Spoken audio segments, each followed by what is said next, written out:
ओम नमस्ते जी।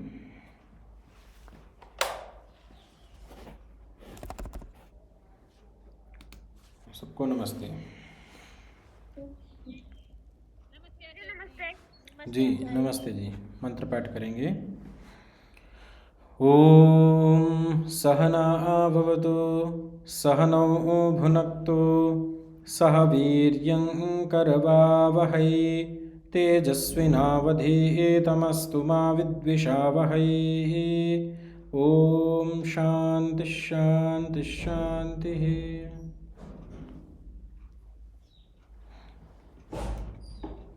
तो हमारे इस समापन समारोह सत्र में आज के हमारे अंतिम 4 वक्ता में प्रथम वक्ता अभी शायद जुड़े नहीं हैं, तो आप सभी अपने अपने अनुभव सुना रहे हैं और आज थोड़ी कक्षा शीघ्र कर रहे हैं क्योंकि थोड़ा सा हमें कहीं बाहर जाना है।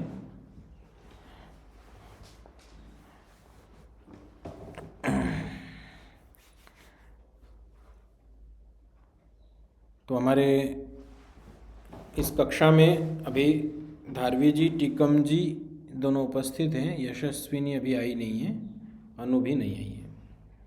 देखते हैं तब तक वो जुड़ेंगे। तो सबसे पहले मैं धारवी जी को आमंत्रित करता हूँ, वो अपने अनुभव हमारे मध्य में रखे कि आपने इस पूरे वर्ष में काफ़ी कुछ अनुपस्थितियाँ भी हुई है आपकी, और पढ़ाई में भी थोड़ा सा विलंब से एक्टिव हुए हैं, और उसके बाद अगली कक्षा में भी जुड़ने की शायद इच्छा है आपकी, और किसी कारणवश जो भी अभी नहीं जुड़ पाए आप, तो मैंने आपको आज शायद सूचना मिल गई होगी आपको कि नहीं मिली। हाँ, मैंने बोला था आप एक बार मेरे से अलग से बात कर लेना। वहाँ पर पोर्टल में क्या है कि आपके लिए अलग से फॉर्म डालने के लिए वहाँ पर वेबसाइट पे मुझे आपके लिए अलग से फॉर्म वहाँ अपलोड करना पड़ेगा, तो फिर आप दोबारा से फॉर्म भर पाएंगे। तो उसके लिए एक बार आप मेरे से संपर्क करना। तो रुचि कम से कम प्रारंभ हुई और अंत में रुचि बढ़ी, तो काफ़ी कुछ अनुभव किए होंगे। विद्यालय में भी आप पढ़ती हैं, विज्ञान की छात्रा है ना? जी आचार्य जी। तो आपसे अनुरोध करते हैं कि धारवी जी हमारे मध्य में कुछ अनुभव अपने साझा करेंगी। धारवी जी। आचार्य जी, पहले तो आपका बहुत बहुत धन्यवाद कि आपने आपका समय हमको विद्या पढ़ाने में लगाया, और आपने हमें जो पुस्तकें पढ़ाई है, रचना अनुवाद कौमुदी और आर्य उद्देश्य रत्नमाला, उसमें मुझे रत्नानुवाद कौमुदी में हमें संस्कृत सीखने में बहुत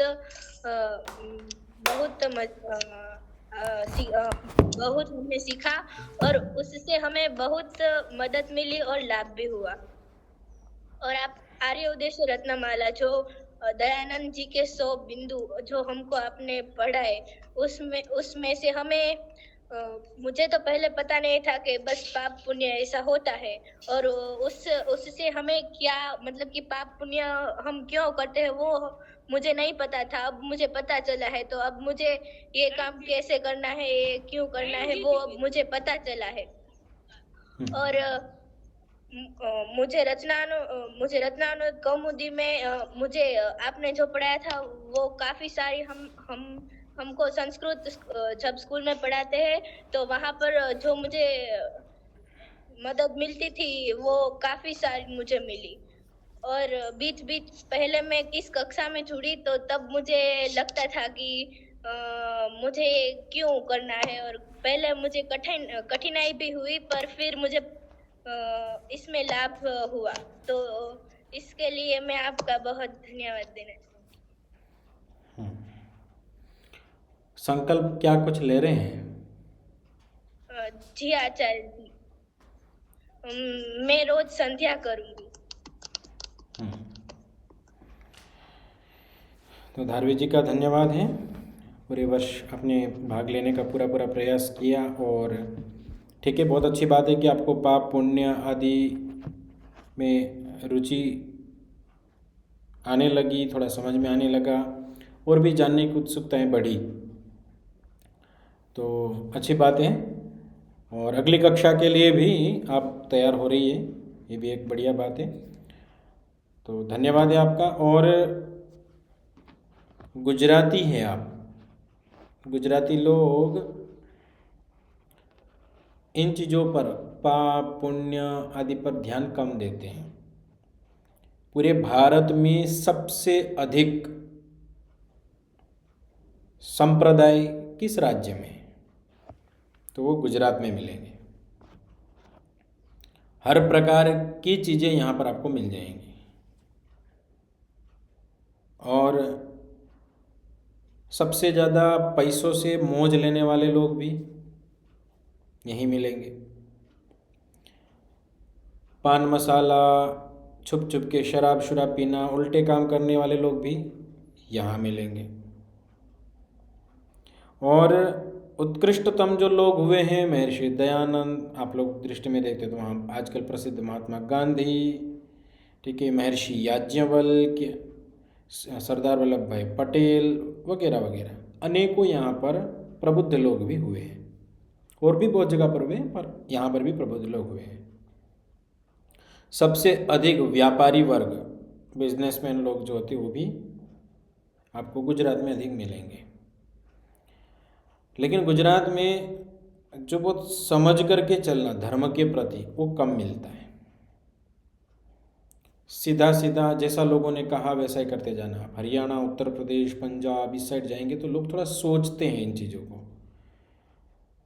अपन इधर की साइड कम सोचते हैं, न्यून सोचते हैं, विचार कम करते हैं। हम सीधे सम्मिलित हो जाते हैं। जय स्वामीनारायण तो चलो स्वामीनारायण, जय श्री कृष्ण तो चलो जय श्री कृष्ण वगैरह वगैरह। खोडियार माँ तो खोडियार माँ, धोरी माँ, काली माँ, भूरी माँ, सब प्रकार की यहाँ सब चलता है। तो आपको विचार का समय मिला है, आपको अवसर मिला है, तो इसमें आप बहुत अच्छा चिंतन करके आगे बढ़े। चलिए, धारवी जी का धन्यवाद।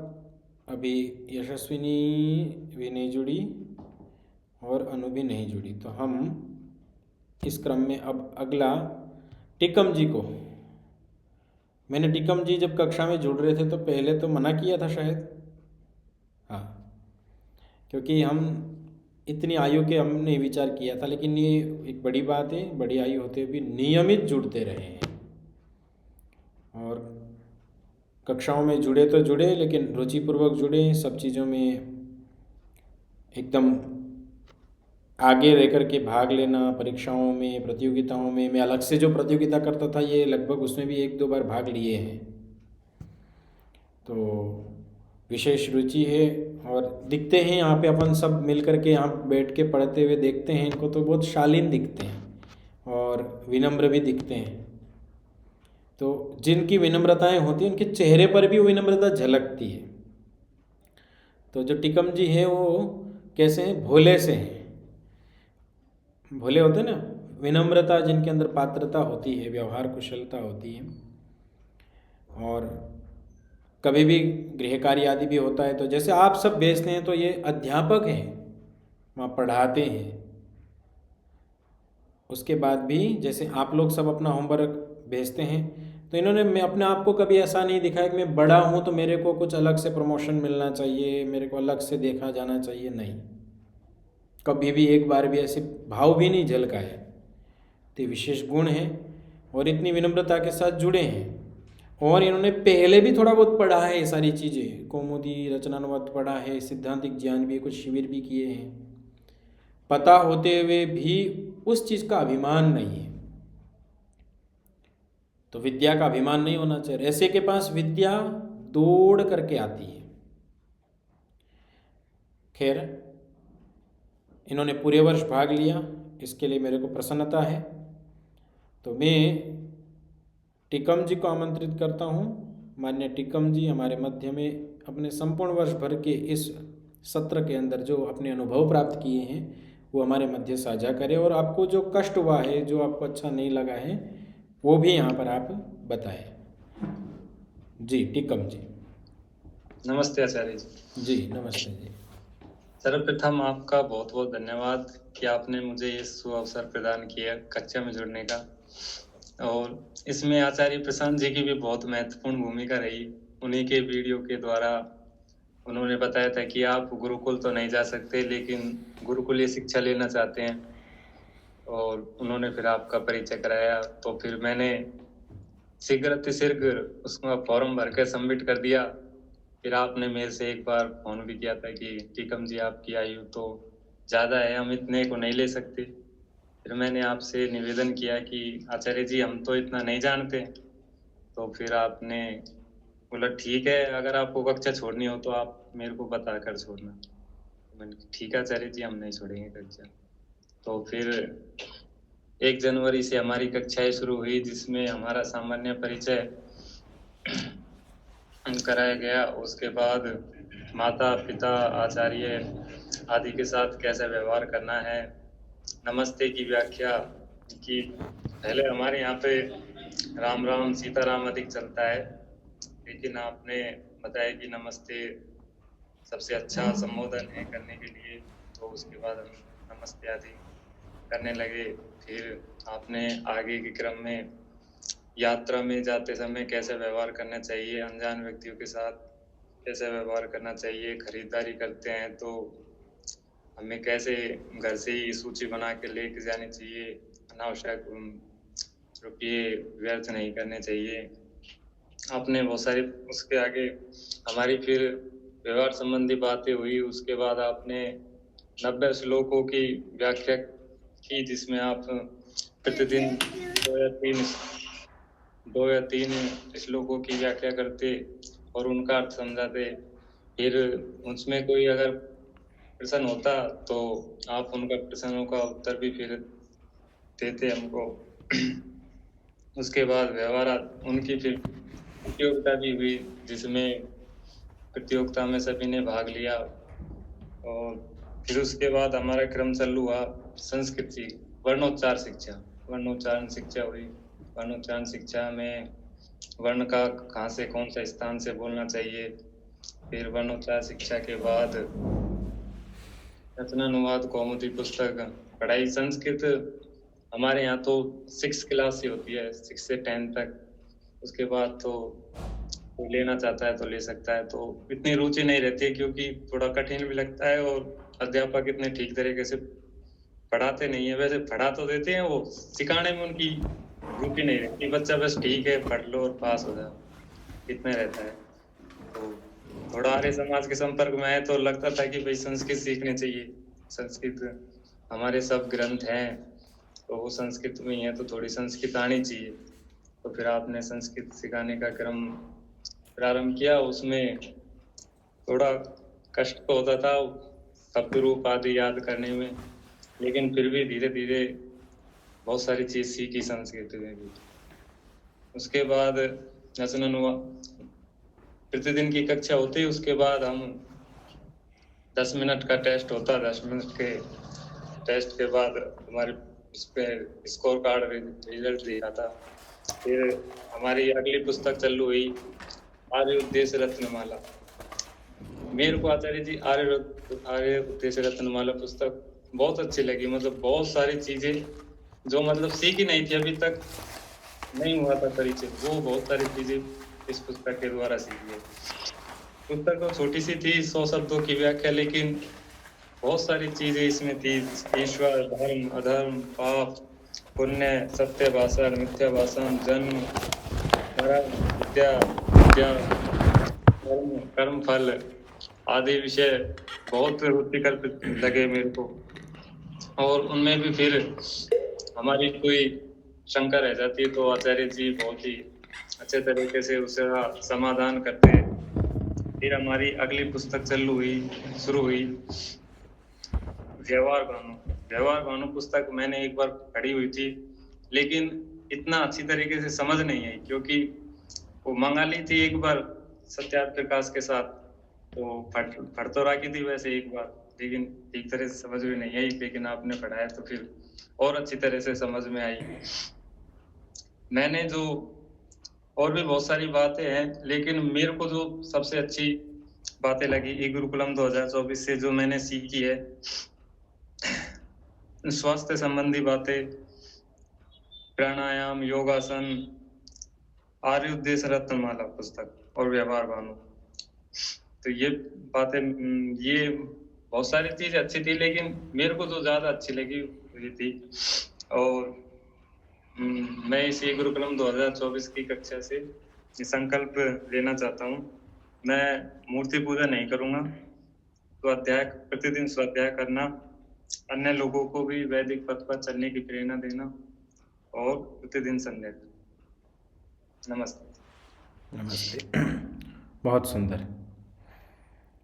तो आप जैसे यहाँ से पढ़ कर के जाते हैं, पढ़ते हैं, तो जब आप बच्चों को वहाँ पढ़ाते हैं तो वहाँ पर भी कुछ वैदिक सिद्धांतों से संबंधित कभी के बार कोई ऐसा अवसर मिलता है जो आप इनके सामने चर्चा रखते हो? जी आचार्य जी, मैं उनसे ऐसे आप प्रश्न छोड़ देते हो ना बीच बीच में, जी। अब लगाओ दिमाग इसमें, तो ऐसे बीच बीच में प्रश्न छोड़ देते हैं, प्रश्न पूछते हैं, फिर वो सोचते हैं ये इसका कैसे होगा, फिर वो करते हैं तर्क, फिर उसके बाद फिर मैं उनको बताता हूँ, तो उनको भी बहुत अच्छी लगती है बातें जी। जो आप बताते हो, कर्म फल की, बच्चों की जन्म मरण, ये थोड़ी थोड़ी बातें मैं जितना भी ऐसे समझाया जाता है उतना मैं प्रयास करता हूँ बीच बीच में उसका बताने। ठीक। तो टिकम जी ने काफ़ी लाभ ले लिया कक्षा से, और आपने लाभ लिया तो उसका लाभ मुझे मिला। ठीक है, तो धन्यवाद है आपका।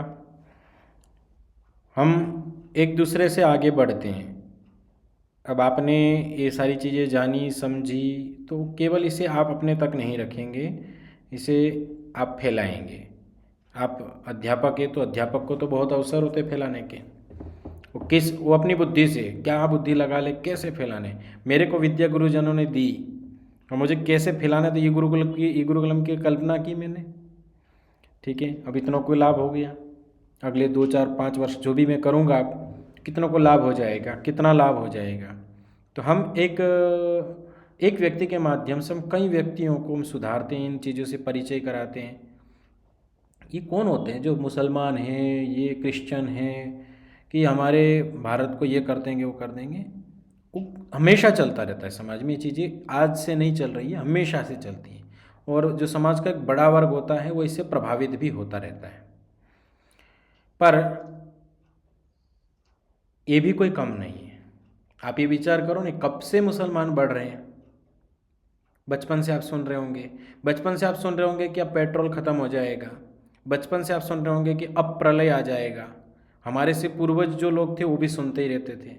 ये चीज़ें चलती रहती है। इन चीज़ों से प्रभावित होने वाले जो होते हैं छोटे लोग होते हैं। जो बड़े लोग होते हैं, जिनकी बुद्धि तेज होती है, वो इन चीज़ों से घबराते ही नहीं। वो अपने कार्य पर, पथ पर बहुत तीव्रता से उन्नति कर रहे होते हैं। क्यों? वो इन छोटी छोटी चीज़ों की बाधाओं में उलझ करके नहीं रह जाते। कई लोग होते हैं, यहाँ पर भी हमारे पास गुरुकुल में आते हैं, बोले आचार्य जी आप पढ़ाते रहोगे या तलवार बलवार बंदूक सिखाओ इन बच्चों को, इससे क्या होगा आपके वेद शास्त्रों से, और इससे क्या होगा।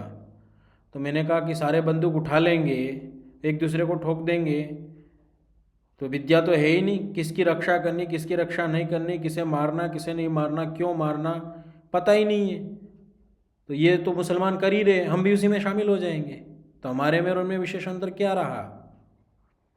दूसरी बात, जो वो कार्य करने वाले लोग हैं वो कर रहे हैं। इन शास्त्रों की, इन वैदिक सिद्धांतों की रक्षा करने वाले कौन हैं, कितने बचे हैं। तो उनकी रक्षा करने का कर्तव्य हम लोगों का है। हम अपने जीवन में सही चल रहे हैं तो बस आपकी पीढ़ी सही हो रही है, इससे बहुत बड़ा लाभ है इस राष्ट्र को, इस देश को। तो आप अध्यापक हैं, जिस स्तर पर भी आप अपनी बुद्धि से, अपने ज्ञान के आधार पर आप छात्रों के मध्य में वैदिक सिद्धांतों को पहुंचाकर प्रभावित करें। मैंने तो ई गुरुकुलम प्रारंभ जो किया था वो किस दृष्टि से किया था, मैंने प्रारंभ की स्थिति बताता हूँ। मेरे पास फ़ोन बहुत आते थे कि आचार्य जी हमारे बच्चे को 2 महीने के लिए गुरुकुल में रख लीजिए, आचार्य जी हमारे बच्चे को कुछ पढ़ा दीजिए, तो आचार्य जी आपको हम अलग से वो कर देंगे, ये कर देंगे, वो कर देंगे। ऐसे कई जगह से फ़ोन आते थे। तो मैं परेशान हो जाता था। मैंने कहा अब क्या करें, इधर कुछ करते हैं। तो इस कक्षा का एक विचार किया और प्रारंभ किया। तो उसमें से बहुत सारे बच्चे तो गुरुकुल में आ गए। तो माध्यम तो मैं रहा, मुझे उसका पुण्य मिल गया। मैं वैदिक संस्कृति की रक्षा में एक कारण बन गया थोड़ा। और वो बच्चे पढ़ करके आगे चल करके कुछ और अच्छे कार्य करेंगे। मेरे से भी योग्य छात्र हैं यहाँ। मैं जो बचपन में जिस आयु में जैसा पढ़ता था, वो मेरे कारण से भले ही यहाँ आए, लेकिन मेरे से बहुत योग्य है, मेरे से बहुत अच्छा आगे पढ़ के विद्वान बनने वाले हैं वो। तो हम इस प्रकार से इस राष्ट्र का सहयोग कर सकते हैं। हर व्यक्ति अपने अपने स्तर पर थोड़ा थोड़ा अच्छा अच्छा कार्य करता रहता है, राष्ट्र की उन्नति ऐसे होती है। हमें चिंतित नहीं होना होता है, ध्यान अवश्य रखना होता है, सुरक्षित अवश्य रहना होता है, पर चिंताग्रस्त होकर के नहीं रहना चाहिए। ये हो जाएगा, वो हो जाएगा, ये सब हमेशा चलना है। इससे जो प्रभावित होकर के डामाडोल हो जाते हैं, वो फिर बाद में पछताते हैं कि मैं व्यर्थ में ही परेशान हो गया था, व्यर्थ में ही मेरी स्थिति ऐसे मैंने बिगाड़ ली। तो ये स्थिति हमारी नहीं आनी चाहिए। तो बहुत बहुत धन्यवाद है टीकम जी का भी कि आपने कक्षा में भाग लिया और इस कक्षा से आपको लाभ हुआ। आपने कुछ बताया नहीं कि कोई कक्षा से आपको हानि हुई हो, कुछ आपको मतलब उससे कुछ इस तरीके की चीज़ हुई हो। जी आचार्य जी, हानि कुछ नहीं, लाभ के अलावा लाभ ही हुआ है। चलिए, बहुत सुंदर। तो लगभग सभी बच्चों का हो गया, दोनों भी जुड़े नहीं है, यशस्विनी और अनु का दोनों का नंबर था। आप लोगों में से कोई ऐसा है जो बचा है, जिनका भी हो नहीं पाया, ऐसा कोई बचा है? सबका हो गया है, ठीक है। आप लोगों को कोई, हाँ नितिका जी बोलिए। आचार्य जी, हम क्षमा चाहते हैं, हम थोड़ी देर से जुड़े थे कक्षा में। ठीक है, धारवी जी। आचार्य जी, मुझे एक प्रश्न पूछना है, क्या मैं वो गुजराती में पूछ सकती हूँ? हाँ पूछिए। અમારા જૂના ઘરે અમે જ્યારે જવીને તો અહીંયા અમારો એક મઠ હે માતાજીનો, તો અમે અહીંયા જવીને તો અમે અહીંયા અંદર પગે લાગવા એમ કે આ નથી જતા, આ નથી માનતા, નાસ્તિક છે. તો મારા બા ને ઈ બધા માને છે, તો અમે એમને આમ શું કહીએ કોઈ? तो આપણે જ્યાં ત્યારે જઈએ, अपन जब वहाँ पर जाते हैं तो उस समय हमें झुकना चाहिए या नहीं झुकना चाहिए, आपका मूल प्रश्न ये है। उनके साथ में जा रहे हैं, यही हविषा भी कल बोल रही थी। ठीक आचार्य है। जी, मतलब कि उनको हमें कैसे समझाना चाहिए? हम नास्तिक नहीं है, वो ऐसे कहते कि आप नास्तिक हो। तो पहली बात, हमने तो सबका ठेका नहीं ले रखा है कि हम सबको समझा दें, प्रयास कर सकते हैं। उसके बाद वो समझते हैं तो ठीक है, वो परिवार वाले भी हो सकते हैं और अन्य भी हो सकते हैं। हम उनको कहें कि तर्क कर सकते हैं, उनके सामने प्रश्न छोड़ सकते हैं कि आप जिसके आगे कुछ मांग करके आए हैं, वो मंदिर किसने बनाया? हो सकता है कि आपको तर्क से वो बोलेंगे कि फालतू के झगड़े कर रहे, ये कर रहे, फालतू की चीज़ें पूछते हैं, बात सुनेंगे नहीं, अनसुना कर देंगे। तो उनको मतलब विचार विमर्श करने की मतलब इच्छा ही नहीं है, तो फिर ऐसे को अपन ज़्यादा सुलझाने में भी ना लगे। हम जो चीज़ स्वीकार करते हैं वो करते रहे। अब आती है बात कि इससे आपस में व्यवहार बिगड़ सकता है। आप नहीं झुक रहे, बड़े के आगे आप वो बार बार कह रहे, फिर भी आप मान नहीं रहे, तो अनादर हो रहा है। तो ऐसी परिस्थिति में आप हाथ जोड़ सकते हैं, लेकिन आप मन के अंदर अपने ईश्वर से प्रार्थना कर सकते हैं, जो सर्वव्यापक है, सर्वज्ञ है, सर्वांतर्यामी है, अजर अमर अभय नित्य पवित्र है। उस ईश्वर से प्रार्थना करो, आप मूर्ति के आगे नहीं कर रहे हो। ठीक है, व्यवहार निभाने के लिए उनको दिखावा आपको करना है, तो दिखावा वास्तविक रूप में आपका जो सत्य है उस ईश्वर को मान करके, वो तो सब जगह है, आप कहीं पर भी, वो शौचालय में भी खड़ा कर देंगे तो भी आप ईश्वर से प्रार्थना कर सकते हो। तो इस प्रकार से आप उसका हल निकाल सकते हैं। ठीक है वर्मा जी। आचार्य जी, आपने कहा था कि जो 26 को होगी वो छोटे बच्चों की होगी, और जो उनसे थोड़े बड़े हैं आयु में 28 को। और जो प्रवेश वाली परीक्षा है वो कब होगी? हाँ, वो मैं कल तक शायद वहाँ रिलीज बता दूंगा आपको, है ना, वहाँ सूचना हो जाएगी ग्रुप में। भड़ाना जी। गुरुजी मुझे ना पूछना था कि ना अगर हम ना कहीं पे ना जा रहे हैं और हमें ना कुछ ना ऐसा हमें सामान मिला जो कि हमें पता है हमारे ना काम का है और हमें ना ये ना पता नहीं है वो ना किसका है, हमें अब वहां पे हमें जब कोई दिखा नहीं तो हमने वो लिया, तो फिर अब अगर वो किसी का सामान हुआ और उसके ना वो ना गिर गया उससे और वो ना कहीं और ना ढूंढ रहा होएगा, तो वो सामान तो हमारे पास है, तो हमें मतलब उस चीज के ना जैसे हम एक तरह से उसका पाप लगेगा या नहीं लगेगा? लगेगा। आप उसका वस्तु को लेकर के आप उसका प्रयोग कर रहे हैं तो उसका पाप लगेगा और पुण्य भी होगा, थोड़ा सा ऐसा दोनों चीज़ हो सकती है, वो मिश्रित कर्म में जा सकता है। परंतु पहला हमारा प्रयास होना चाहिए कि उस व्यक्ति को ढूंढे, समझे और उनको देने का प्रयास करें। फिर भी नहीं मिलता तो उसका सदुपयोग कर ले, तो थोड़ा बहुत उसमें, ये तो कर्म संसार में हम रहते हो तो मिश्रित कर्म तो थोड़े करने ही पड़ते हैं, तो इसमें करने में कोई संकोच नहीं करना चाहिए। लेकिन पहला प्रयास ये होना चाहिए, चोरी का भाव नहीं होना चाहिए। कोई वस्तु मिल गई तो बस उसी में प्रसन्न हो गए, ऐसा भाव नहीं होना चाहिए। पहले उस व्यक्ति को वस्तु पहुंचाने का प्रयास हो, या समाज में हम दे सकते हैं कि किसी का मिला है सरपंच आदि को दे दिया, जो भी, वो प्रयास अधिक होना चाहिए। अनु, अनीता। आचार्य जी कल मैंने एक प्रश्न पूछा था आपसे। कहाँ पूछा था आपने? आचार्य जी व्हाट्सएप पे। हाँ, 1 मिनट।